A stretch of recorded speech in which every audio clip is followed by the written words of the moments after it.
is there practical advice that we can give that's really simple to say, like, if you look at these 3 things, that would already set you off to having a good picture of a company's health? I think that's generally where ETFs actually come in, because that kind of eliminates the need for you to specifically look at a company in its, solidarity, or in its isolation rather.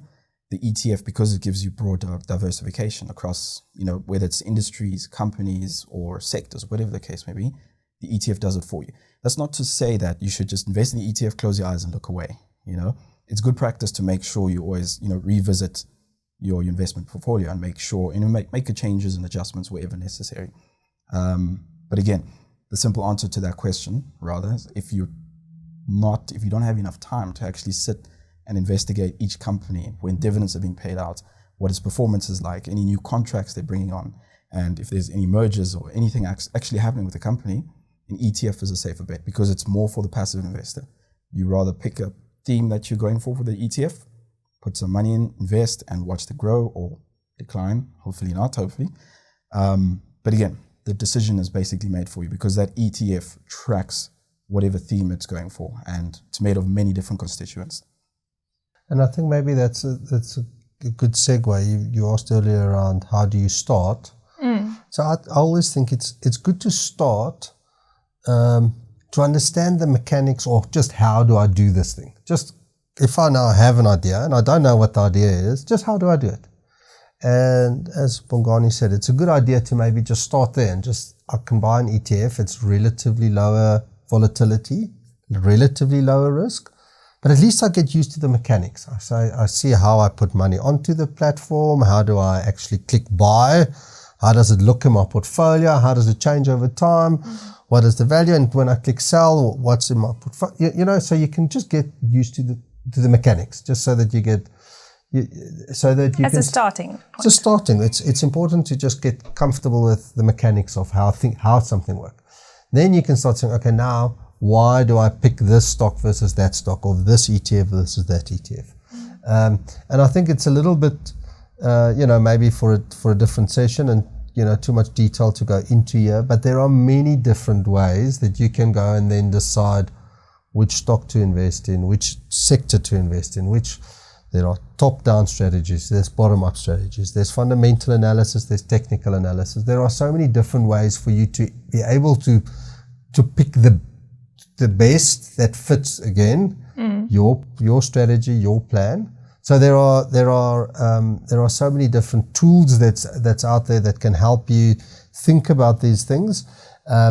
Again, as I say, you can start with a macro, and you can say, oh, I really like the US right now, and I really like the dollar right now, and I can express it to you. Or, sure, I'm not so comfortable because we've got this uncertainty, war in the Middle East right now. We still have war in Russia. We're really uncertain about it.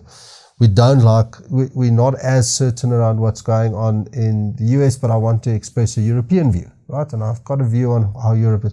Or local is lekker, right? And as right now, South Africa, it's a good place. It's the middle of winter, the sun is shining, and I would like to invest here, and I'd like to express that view.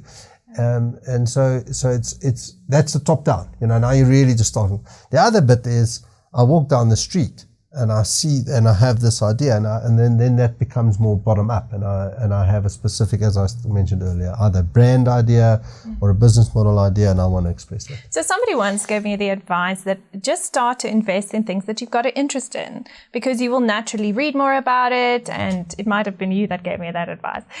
You might read more about it, you might just naturally gravitate to information about it, which will help you make decisions. Would you say that that's good advice? Is your own advice good?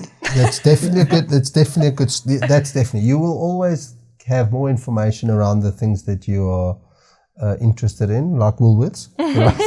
but